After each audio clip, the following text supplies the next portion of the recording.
दोस्तों, junior super TET की vacancy का इंतजार आप सभी लोग कर रहे हैं और जूनियर सुपर टेट में सब्जेक्ट कॉम्बिनेशन क्या होता है और कौन कौन लोग जूनियर सुपर टेट में बैठ सकते हैं, इस वीडियो में आज आप समझने वाले हैं। साथ के साथ इसके पूरे एग्जाम्स को, प्रीवियस ईयर क्वेश्चन पेपर क्या था, कैसा बना था, उसको हम आज डिस्कस करने वाले हैं। तो चलिएगा, सबसे पहले हम सब्जेक्ट कॉम्बिनेशन को थोड़ा समझ लेते हैं कि सब्जेक्ट कॉम्बिनेशन क्या है। बेसिकली इसमें सब्जेक्ट कॉम्बिनेशन में केवल 5 ही सब्जेक्ट्स होते हैं जो पेपर आपके बनते हैं। 5 स्ट्रीम में इसको बांटा गया है। पहला होता है मैथ एंड साइंस में, आप मैथ एंड साइंस के टीचर बन सकते हैं, आप सोशल स्टडीज के टीचर बन सकते हैं। लैंग्वेज में 3 लैंग्वेज दी गई हैं, हिंदी, इंग्लिश और संस्कृत। तो ये लास्ट ईयर की वैकेंसी के बेसिस पर है, जो लास्ट टाइम वैकेंसी निकली थी जूनियर सुपर टेट की, उसके आधार पर मैं ये आपको बता रहा हूं। उसमें अगर आपने बीएससी कर रखी है, बीटेक कर रखा है और आपके पास पीसीएम है, फिजिक्स केमिस्ट्री मैथ्स, या फिर आपके पास केमिस्ट्री बॉटनी जूलॉजी, इनमें से कोई भी स्ट्रीम आपके पास में है, तो आप मैथ एंड साइंस के लिए एलिजिबल हैं। इसके अलावा आपने बीए कर रखा है हिस्ट्री में, ज्योग्राफी में, पॉलिटिकल साइंस है, इकोनॉमिक्स है, सोशियोलॉजी है या फिजियोलॉजी है, ठीक है, तो आप लोग अप्लाई कर सकते हैं सोशल स्टडीज के लिए। एंड अगर आपके पास में बीए में हिंदी है, इंग्लिश है या संस्कृत है, तो आप अप्लाई कर सकते हैं लैंग्वेज पार्ट के लिए, हिंदी, इंग्लिश और संस्कृत के लिए, ठीक है। हिंदी है तो हिंदी के लिए अप्लाई करेंगे, इंग्लिश है तो इंग्लिश के लिए, संस्कृत है तो संस्कृत के लिए अप्लाई करेंगे।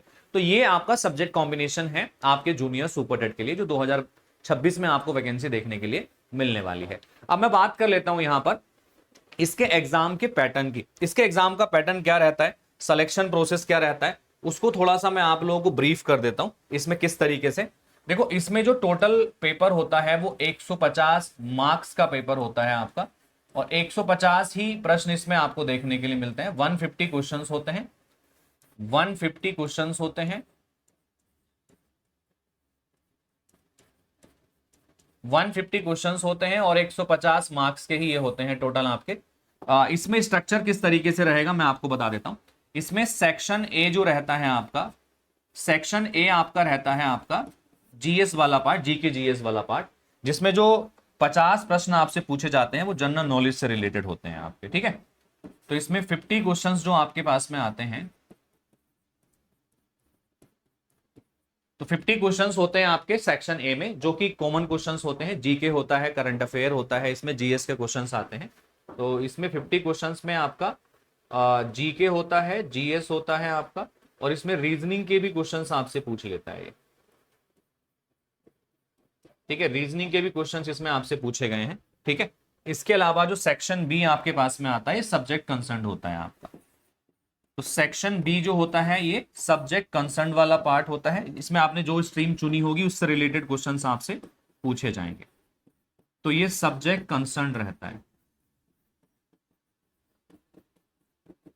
ठीक है। इसमें आपके 100 क्वेश्चंस पूछे जाते हैं। अगर आपने मैथ एंड साइंस चूज किया है तो 100 क्वेश्चंस आपके मैथ एंड साइंस के आएंगे। आपने अगर हिंदी चूज किया है तो 100 क्वेश्चंस हिंदी के आएंगे। इंग्लिश चूज किया है तो 100 क्वेश्चंस इंग्लिश के आएंगे।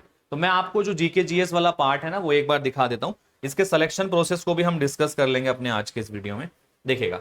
तो ये वो नोटिस है जो जब भर्ती निकाली गई थी उस दौरान का ये नोटिस है आपका। इसमें सारी डिटेल जानकारियां आपको दी गई हैं यहाँ पर, ठीक है। इसमें बाकी प्रोसेस के बारे में भी बताया गया है कि junior high school, basic school, junior high school और अध्यापकों की भर्तियों के लिए सेवा शर्तें यहाँ पर दी गई हैं। शैक्षणिक अर्हता बताई गई है, आयु बताई गई है, राष्ट्रीयता क्या होनी चाहिए वो बताई गई है, ठीक है। ये पुराना नोटिस है जो आपका निकाला गया था। तो ये प्रधानाध्यापक की और अशासकीय सहायता प्राप्त में जूनियर हाई स्कूल के लिए ये एक साथ निकली थी वैकेंसी है, ठीक है। और इसके बारे में हम बात कर लेते हैं। इसमें देखिएगा, इसमें जो सिलेक्शन प्रोसेस होता है कुछ इस तरीके से रहता है। इसमें जो हाई स्कूल के मार्क्स होते हैं उसका 10% लिया जाता था, मतलब अकेडमिक गुणांक उसमें लिया जाता था। इंटरमीडिएट में आपका 10% लिया जाता था, स्नातक का 10%, और प्रशिक्षा अर्हता में बीएड जो आपने कर रखा है उसका 10% लिया जाता था। भर्ती परीक्षा की बात कर लेते हैं तो इसका 60% वेटेज लिया जाता है। जो सुपर टेट का होता है सेम, इसका भी आपका सेम तरीका था ज्वाइन कराने का। तो इस तरीके से आप इस एग्जाम्स में यहाँ पर बैठ सकते थे, ठीक है। तो ये इसका सिलेक्शन प्रोसेस था यहाँ पर।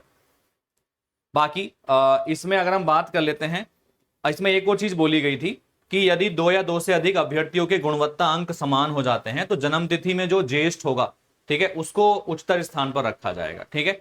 और जन्म तिथि भी अगर समान हो जाएगी तो अंग्रेजी वर्णमाला के अनुसार उसको वहां पे रख लेंगे। तो इन्होंने इस तरीके की यहां पर चीजें दी गई थी। तो अब मैं आपको थोड़ा सा और आगे लेके चलूंगा इसमें, जिसमें मैं आपको दिखाऊंगा जो पेपर था हमारा उसके बारे में थोड़ा सा मैं आपको दिखा देता हूं। देखो, ये UP aided junior high school का पेपर है आपका। ये 17 अक्टूबर 2021 सेट ए है आपका। मैं केवल जनरल पार्ट दिखाऊंगा आपको, सब्जेक्ट कंसर्न नहीं दिखाऊंगा इसमें। तो आप देख सकते हैं प्रीवियस ईयर पेपर है, किस तरीके का क्वेश्चन पूछा गया था। अकबर ने किस वर्ष में पहली बार जजिया कर समाप्त किया था, है ना, जजिया कर जो था। 1938 में भारतीय राष्ट्रीय कांग्रेस के अध्यक्ष कौन निर्वाचित हुए थे। इस तरीके के जो प्रश्न थे यहाँ पर पूछे गए हैं आपसे जीके जीएस के, ठीक है।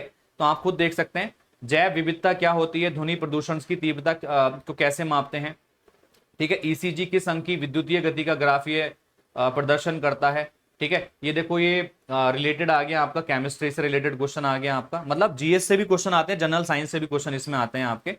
साथ के साथ में अगर हम आगे चलते हैं थोड़ा सा इसमें, तो इसमें रीजनिंग के भी क्वेश्चंस आपको देखने के लिए मिलेंगे आपके, ठीक है।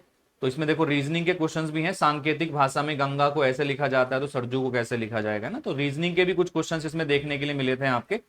तो बेसिकली ये जो जीएस वाला पार्ट है 50 नंबर का, इसमें आपका जनरल अवेयरनेस के क्वेश्चंस आपके होते हैं, ठीक है। रीजनिंग भी इसमें पूछा जाता है 50 नंबर में आपका, तो आप इसकी प्रिपरेशन अकॉर्डिंगली यहाँ पे कर सकते हैं, ठीक है। तो अभी सेल्फ स्टडी स्टार्ट करिएगा, जैसे ही कुछ नोटिफिकेशन आता है, सिलेबस इसका क्लियर होता है अगेन, तो हम आगे की चीजों पर प्रोसीड करेंगे, ठीक है। चलिएगा, इसके पिछले वीडियो मैंने सिलेबस डिस्कस किया था इसका, आज मैंने आपको पेपर भी दिखाया और सब्जेक्ट कॉम्बिनेशन भी बताया। अब आपको लगता है कि अगर आप एलिजिबल हैं तो आप अभी फिलहाल स्टार्ट कर सकते हैं प्रिपरेशन को अपनी और आगे बढ़ा सकते हैं। चलिएगा, so all the best and take care guys, thank you. मिलते हैं अगले वीडियो में, नमस्कार, धन्यवाद।